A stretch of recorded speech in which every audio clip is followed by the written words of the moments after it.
오늘 송구영 신예배 말씀의 제목을 따라해 보시겠습니다. 다시 은혜의 날을 주십니다. 2023년도 이제 마지막 시간입니다. 한 해 동안 은혜로 우리 가운데 함께 하시고 인도하신 하나님 앞에 감사를 드립니다. 또 교회적으로 설립 50주년을 맞아 뜻깊은 한 해를 우리가 보냈습니다. 홈커밍 데이를 비롯해서 우리 교회 역사 사진 전시회를 가졌고요. 또 우리 대만 여름 단기 선교가 있었고, 또 우리 가을에는 우리 50주년 기념 부흥 사경회를 가지기도 했습니다. 모든 50주년 기념 행사들이 참 많은 준비와 또 많은 헌신이 필요한 그런 행사들이었는데, 우리 모든 성도님들의 또 적극적인 협조와 헌신 가운데 또 은혜롭게 모든 행사를 잘 마치게 된 줄 믿습니다. 우리 대전 동문교회에 또 자부심을 느끼게 해 주었고요. 또 우리 교회에 참 무한한 잠재력이 있다는 사실을 또 다시 한번 느낄 수 있었던 그러한 한 해가 아니었나라는 생각을 갖습니다. 무엇보다 이제 우리가 지난 50년을 돌아보면서 새로운 미래 50년, 또 새로운 하나님이 하실 일들을 바라보고 새로운 꿈과 비전을 하나님께서 우리에게 갖게 하신 줄 믿습니다. 그래서 오늘 2023년을 마무리하고 이제 2024년도를 시작하는 오늘 이 시간 송구 영신 예배가 우리에게 또 우리 교회 가운데 더 큰 의미가 있는 시간이 아닌가 생각합니다. 이제 지난 한 해 또한 나아가 우리 교회 지난 50년을 감사함으로 우리 마음속 깊이 담아두고 이제 새롭게 시작하는 새 2024년도, 또 나아가서 새로운 50년을 향해서 믿음과 소망으로 첫 걸음을 내딛는 우리 이 시간 될 수 있기를 주의 이름으로 간절히 축원합니다. 제가 지난주 크리스마스 날 우리 성탄절 예배를 오전에 드리고요. 우리 저녁에 우리 가까운 지역에서 우리 한남대학교에서 크리스마스 찬양 콘서트가 있다고 해서 이제 그 티켓이 있어서 저희 아내와 이렇게 모처럼 이제 그런 콘서트에 가게 되었어요. 집에서 오후에 이제 좀 휴식을 취하고 저녁 식사를 하고 콘서트에 좀 일찍 가가지고 좋은 자리에 이렇게 좀 앉았으면 좋겠다라는 생각을 가지고 이렇게 준비를 하고 있었어요. 시간이 이제 어느덧 이제 좀 되었을 때 저희 아내가 저한테 얘기를 하더라고요. 여보, 오늘 저녁 콘서트 몇 시에 시작하는 거예요? 우리 좀 시간에 맞춰 일찍 좀 일찍 출발해야 되지 않을까요? 얘기하더라고요. 그래서 제가 콘서트 시간이 7시 30분인 것 같아. 그래서 아직 시간이 1시간 넘게 남았으니까 한 10분이나 20분 있다가 출발하면 될 것 같은데요? 라고 얘기를 했어요. 그리고 나서 이제 진짜 20분 정도가 지나서 이제 옷을 입고 출발하려고 봤는데 콘서트 티켓을 딱 확인해 봤더니 저는 7시 30분에 시작하는 걸로 알고 있었는데 시간을 보니까 7시 시작인 거예요. 그래서 사실은 이제 당황하기 시작했죠. 분명히 사실은 저희 아내가 이제 미리 1시간 전에 저에게 그 시간을 물어보고 또 한번 모르니까 다시 한번 시간을 확인해 보라고 얘기를 했었거든요. 근데 제가 또 아내 말을 안 듣고 그냥 내 기억이 맞을 거라고 하면서 우겼었는데 다시 한번 교훈을 받았죠. 역시 아내 말을 잘 들어야 한다. 새해에는 우리 아내 말씀을 더 잘 들으시는 남편분들 되시기를 바랍니다. 그래서 어쨌든 부랴부랴 막 급하게 이제 그 콘서트 하는 곳에 가게 되었어요. 도착을 했는데 거의 시간이 이제 정각이 다 돼서 도착을 했죠. 주차하고 나니까 7시 한 1분 2분이 지난 것 같아요. 혹시라도 콘서트 그 극장 문이 닫혔으면 이제 헛걸음하는 것이 아닌가, 또 그동안 참 오늘을 기다렸는데 이거 어떻게 하나 참 걱정을 많이 하면서 부랴부랴 뛰어서 들어갔어요. 그런데 입구에 들어가자마자 안내하시는 분들이 제가 막 헐레벌떡 뛰어오는 것을 보더니 천천히 오셔도 된다고, 아직 시작하지 않았다고, 아직 늦지 않았습니다, 아직 들어갈 수 있으십니다, 입장할 수 있으세요 라고 이야기를 해주시는 거예요. 얼마나 감사한지, 아직도 내가 늦은 게 아니라니, 내가 들어갈 수 있다니, 또 내 자리가 아직도 남아있다니 얼마나 감사한 마음이 들었는지 몰라요. 아직도 입장문이 열려있고 아직도 내가 그 자리에 참석할 수 있었다는 것이 너무나 감사한 마음이 그때 들었다는 것입니다. 오늘 본문의 말씀은요, 포도원에 심겨진 무화과 나무에 대한 이야기인데요, 오늘 이 비유의 말씀은 우리에게 귀한 교훈을 주고 있습니다. 물론 책망과 회개에 대한 메시지도 담고 있지만 무엇보다 오늘 이 말씀은 우리에게 아직 늦지 않았다라는 그러한 소망의 메시지를 주고 있어요. 우리 옆에 분들과 한번 이야기 나누시겠습니다. 아직 늦지 않았습니다. 하나님이 새로운 날을 주십니다. 그렇습니다. 오늘 말씀을 통해서 우리가 아직 늦지 않았음을, 하나님이 다시 또 우리에게 은혜의 날, 소망의 날을 주심을 여러분들이 깨닫고 하나님 앞에 감사로 새해를 맞이할 수 있기를 주의 이름으로 간절히 축복합니다. 첫 번째로 따라해 보시겠습니다. 실망한 주인. 우리 본문 6절 말씀을 같이 읽겠습니다. 이에 비유로 말씀하시되 한 사람이 포도원에 무화과나무를 심은 것이 있더니 와서 그 열매를 구하였으나 얻지 못한지라. 포도원 주인이 이제 포도원 중앙에다가 특이하게도, 포도원에는 사실은 무슨 나무를 심어야 되겠습니까? 포도원이니까 네, 포도나무를 심어야겠죠. 당연히 포도원인데. 그런데 이 주인이 어쩐 일인지 그 포도원에다가 포도나무를 심지 않고 무화과나무를 심었다는 거예요. 유대 팔레스타인 지역은요, 사실은 좋은 땅이 부족한 곳이에요. 옥토가 많은 그런 평해가 많은 그런 곳이 아니라는 사실입니다. 대개 광야와 사막이 주로 구성된 그런 지역이기 때문에 사실은 곡식이나 나무를 심을 땅이 충분치 못한 곳인 것이죠. 그래서 무화과나무는요, 원래 길가나 아니면 버려진 땅에 주로 심는 나무이지 포도원과 같이 좋은 땅에 심는 나무가 아니라는 사실입니다. 우리 무화과나무 사진을 한번 보시겠는데요. 네, 우리 무화과나무가 굉장히 좀 크고 울창한 것을 볼 수가 있어요.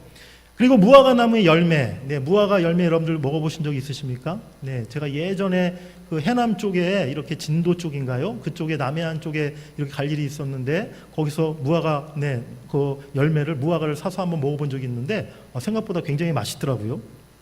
무화과 나무의 특징은 이 나무가 울창하기도 하지만 그 뿌리가 굉장히 깊고 뿌리가 널리 퍼진다는 그런 특징이 있어요.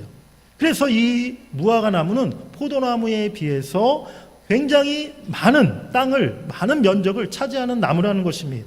5배에서 많게는 7배나 많은 넓은 공간을 이 무화과 나무가 포도나무에 비해서 차지한다고 그래요.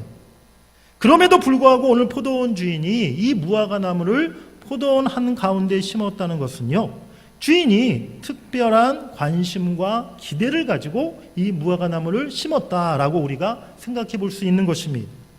그런데 주인의 기대와는 달리 이 무화과 나무가 1년이 지나고 2년이 지나도 3년이 지나도 아무런 열매를 맺지 못했어요.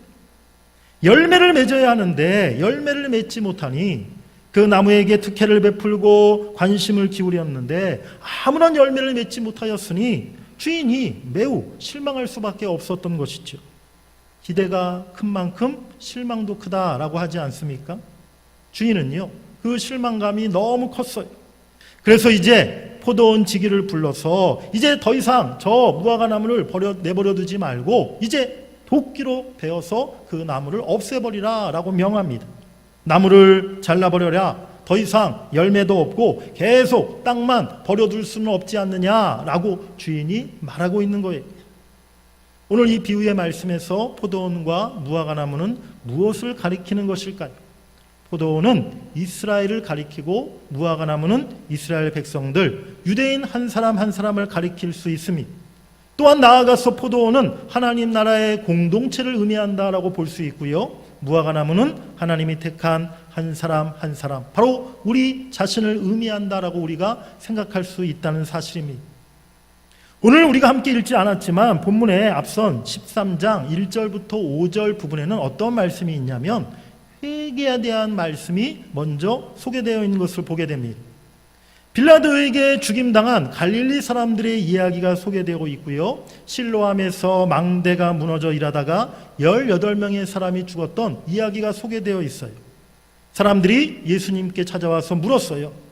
저 사람들이 이렇게 갑자기 죽음을 당했는데 그들이 하나님께 죄가 더 많아서, 죄 지은 것이 더 많아서 그들이 벌을 받아 죽은 것이 아닙니까? 라고 예수님께 그들이 물었어요.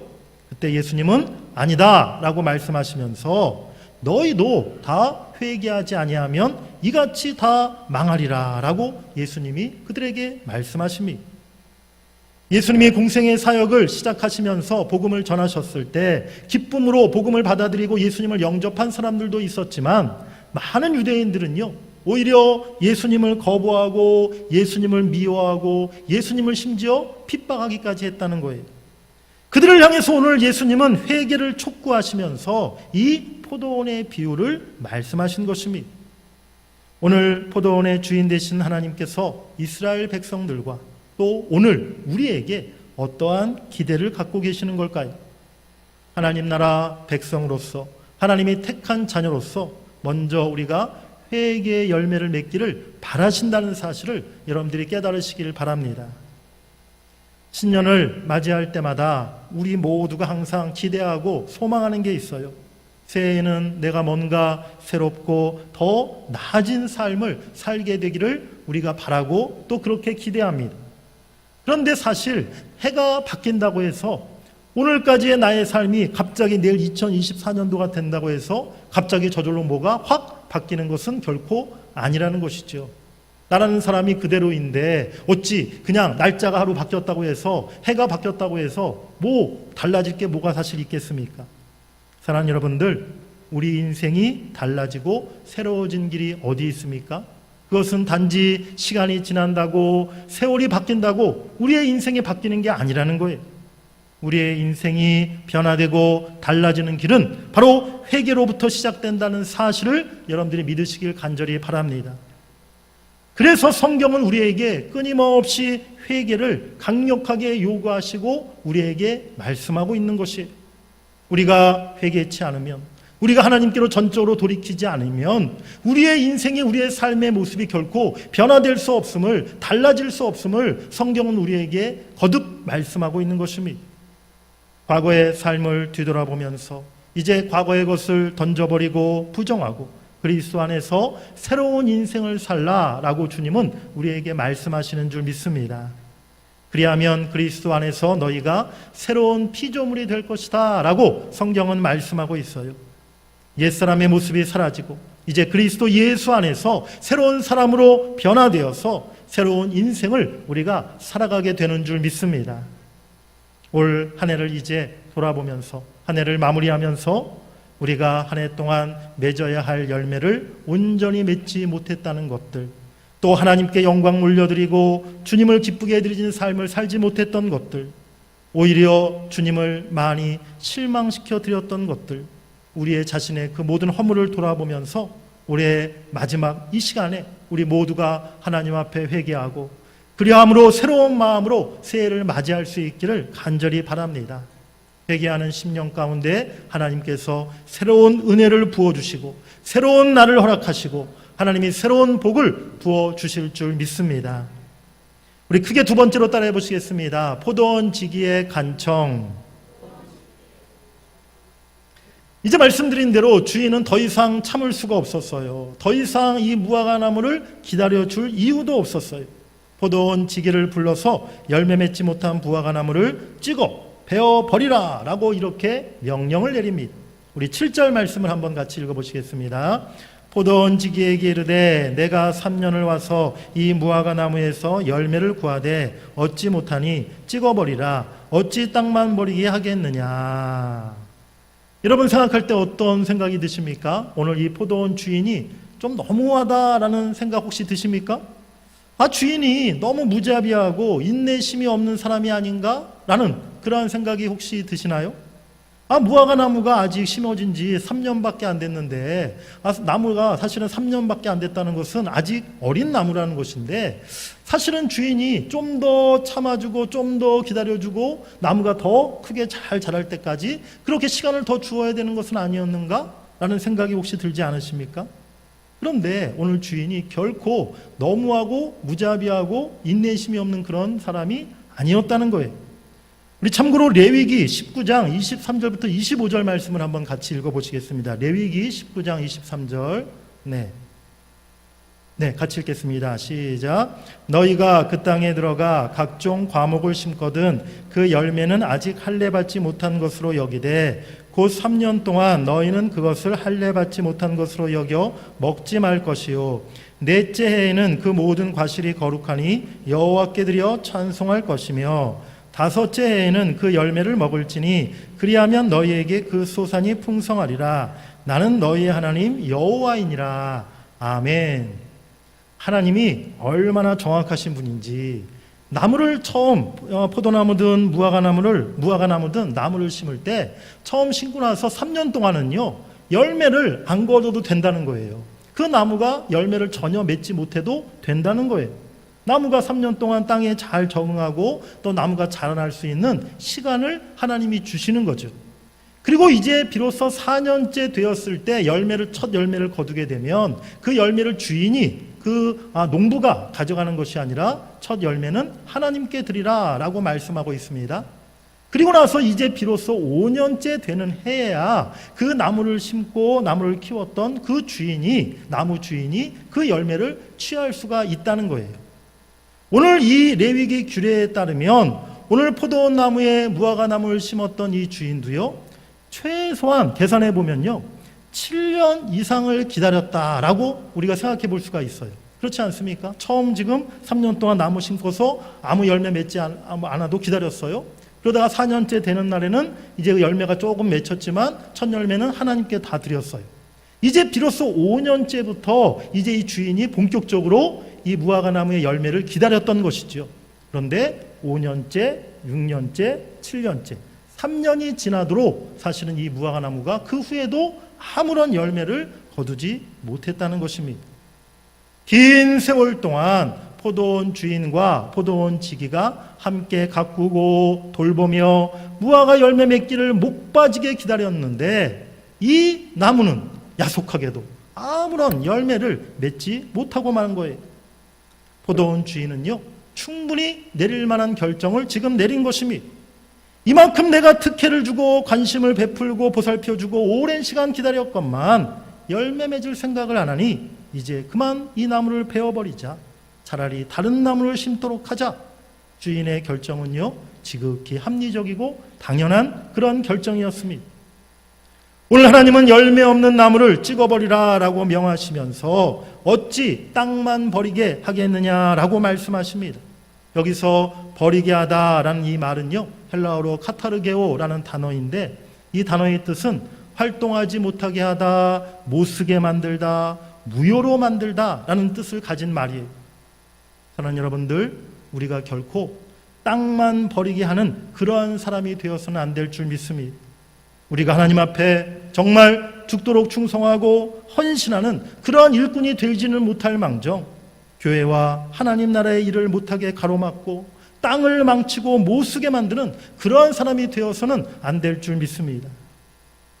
자, 이제 열매 맺지 못한 무화과 나무의 운명은 결정된 것 같이 보였어요. 이 무화과 나무는 도끼로 찍어버려서 그냥 불에 태워져 버릴 수밖에 없는 상황이었습니다. 그런데 이때 이 이야기의 대반전이 일어나는 것이죠. 곁에 있던 포도원 지기가 주인에게 간청을 드립니다.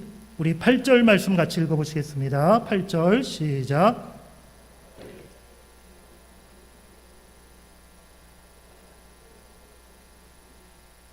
오늘 포도원 지기가 주인에게 뭐라고 간청합니까? 주인님, 금년에도 그대로 두소서.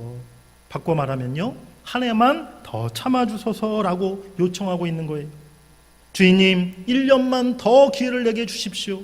제가 올 한 해는 정말 이 무화과나무를 더 잘 보살피고 골을 파주고 거름을 주어서 꼭 열매를 맺도록 하겠습니다 라고 지금 포도원지기가 이야기하고 있는 거예요. 포도원지기가 열매를 맺도록 하기 위해서 두릅하고 거름을 주리라 라고 말하고 있는 것입니다. 여기서 거름은 주님의 은혜를 말하는 것이고요. 그리고 두릅한다라는 말은요, 주님의 은혜가 우리 삶의 구석구석에까지 미치도록 해 주시겠다라는 그러한 말씀인 줄 믿습니다.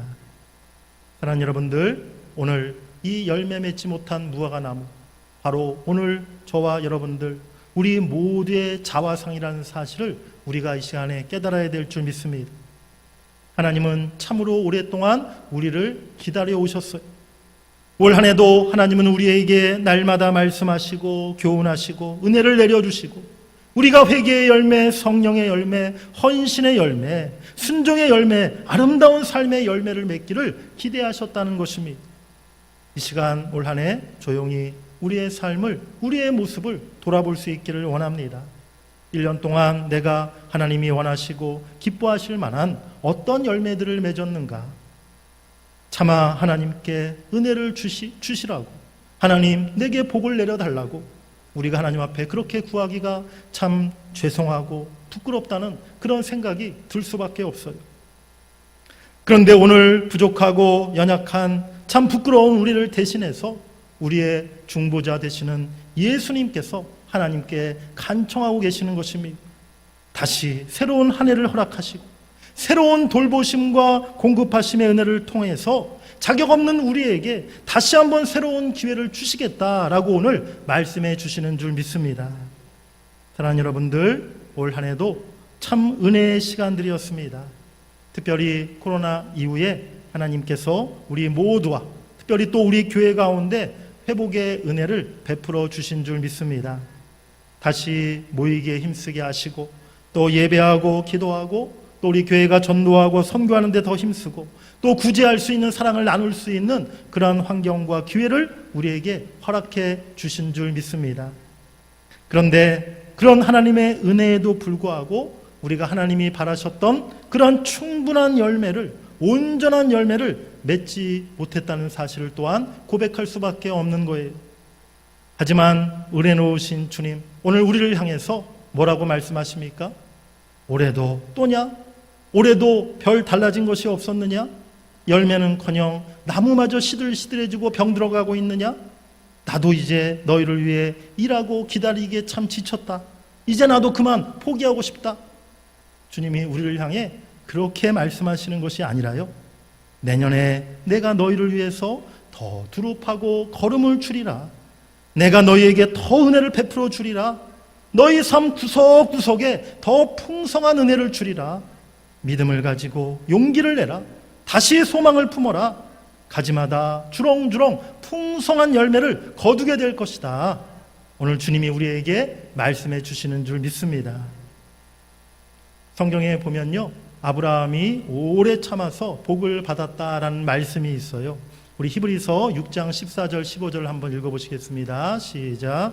이르시되 내가 반드시 너에게 복주고 복주며 너를 번성하게 하고 번성하게 하리라 하셨더니 그가 이같이 오래 참아 약속을 받았느니라. 아멘.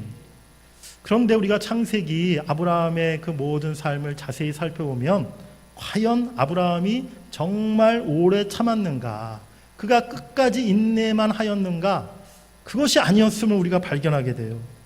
자신의 생명을 부지하기 위해서 자기 아내를 누이라고 2번씩이나 그렇게 속여 거짓말한 적이 있지 않았습니까? 하갈에게서 이스마엘을 낳아서 하나님을 실망시켜드리고 하나님의 그 언약이 깨질 뻔하게 만들지 않았습니까? 사실 아브라함이 오래 참았다기보다는 하나님께서 아브라함을 오래 참아주셨다는 것을 우리가 깨닫게 된다는 거예요.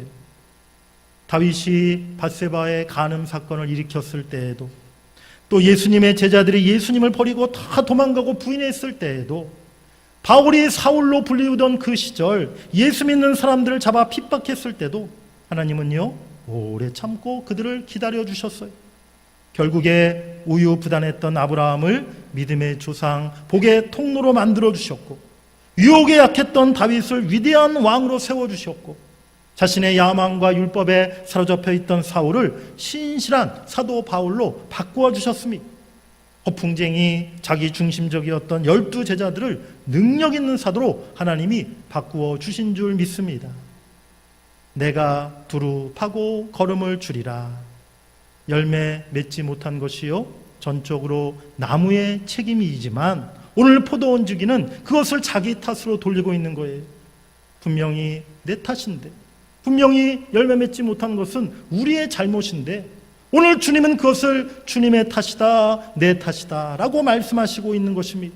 그리고 우리에게 더 큰 사랑과 은혜를 베풀어 주시겠다고 그렇게 우리를 위로하시고 격려해 주고 계시는 줄 믿습니다. 이제 우리가 그 주님의 놀라운 사랑과 은혜에 반응하고 보답해야 될 줄 믿습니다. 이제 2024년도 시작되는 새해에는 우리 교회와 또 여러분 모두가 우리 주님이 기대하시고 원하시는 아름답고 풍성한 열매를 맺는 한 해가 될 수 있기를 주의 이름으로 간절히 축복합니다. 우리 크게 세 번째로 따라해 보시겠습니다. 그렇지 않으면, 우리 9절 말씀 읽으시겠습니다. 이후에 만일 열매가 열면 좋거니와 그렇지 않으면 찍어버리소서 하였다 하시니라. 아멘. 포도원지기가 나무에 열매를 맺을 수 있도록 골을 파주고 거름을 주고 좋은 환경과 좋은 조건을 만들어줄 수 있어요. 하지만 결국 열매를 맺는 것은요, 그 나무의 상태에 달린 문제라는 것입니다. 마찬가지로 주님께서 우리에게 새로운 날, 다시 새로운 은혜의 기회를 허락하시고 또 우리에게 한량없는 사랑을 베푸셔서 우리에게 더 좋은 환경, 더 좋은 조건을 주실 수 있지만 회개를 하느냐 안 하느냐, 내가 새롭게 변화되느냐 그렇지 않느냐, 또 순종하고 헌신하고 주를 위해 충성하느냐 그렇게 하지 않느냐는 모두 다 나 자신에게 달려있다는 사실을 우리가 깨달아야 될 줄 믿습니다. 내가 결단하지 않고 내가 변화되지 않고 내가 순종하지 않으면 결국 또 우리는 아무런 열매를 맺을 수가 없게 된다는 사실입니다. 이제 이 시간 새해를 맞이하기 딱 3시간 앞두고 있습니다. 우리가 새해를 맞이하기 직전 이 시간에 우리가 마음으로 하나님 앞에 결단하고 또 결심하며 기도하며 나아가기를 원합니다. 하나님, 새해에는 내게 주신 하나님의 그 은혜를 내가 결코 헛되이 만들지 않겠습니다. 새해에는 나를 향하신 하나님의 그 소원과 기대에 내가 더 이상 하나님을 실망시켜드리지 않겠습니다. 주님이 오래 참으시며 나를 기다려 오셨는데 이제 새해에는 정말 주님이 원하시는 아름다운 순종의 열매, 믿음의 열매를 내가 꼭 맺도록 그렇게 힘쓰겠습니다.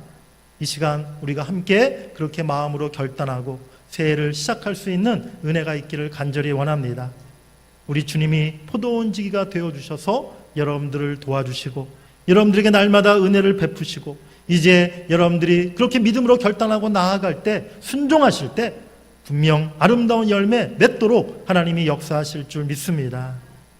우리 주님이 다시 우리 모두에게 은혜의 날을 주십니다. 예수님께서 2024년도 우리를 위해서 더 일하시고 우리를 위해 날마다 중보하시고 더 큰 은혜를 베풀어 주시리라고 믿습니다. 우리를 위해 일하시며 은혜 베푸시는 주님께 우리 자신을 드리고 맡기고 순종하며 나아가시는 여러분들이 되시기를 간절히 바랍니다. 그리할 때 2024년도 그 어느 해보다도 아름답고 풍성한 신앙의 열매, 삶의 열매들을 거두게 하실 줄 믿습니다. 우리 교회와 여러분 모두가 꼭 그렇게 되어서 정말 2024년도 우리가 하나님 앞에 큰 영광 돌릴 수 있는 아름답고 복된 한 해가 될 수 있기를 주의 이름으로 간절히 축원합니다. 우리 새로운 한 해 또 은혜의 날들을 다시 한번 우리에게 허락하신 우리 주님께 감사와 영광의 박수 올려드리겠습니다. 하나님 감사합니다. 우리에게 새로운 은혜의 날을 주신 것 감사합니다. 우리 그리고 다 한번 같이 크게 외쳐보시겠습니다. 우리 새해 우리 교회 표어지요. 우리 한번 크게 외쳐보시겠습니다. 우리 따라하시겠습니다. 순종합니다. 말씀의 절대 권위에 순종합니다. 성령의 이끄심에 순종합니다. 다음 세대 신앙 계승에 순종합니다. 아멘. 우리 2024년도 우리 교회의 표를 따라서 우리가 하나님 말씀에 순종하고 성령의 이끄심에 순종하고 다음 세대, 우리 자녀 세대 신앙 계승을 위해 우리가 순종하며 나아갈 때 우리 신앙과 우리 가정과 우리 교회 가운데 하나님이 아름답고 귀한 열매 거두게 하실 줄 믿습니다.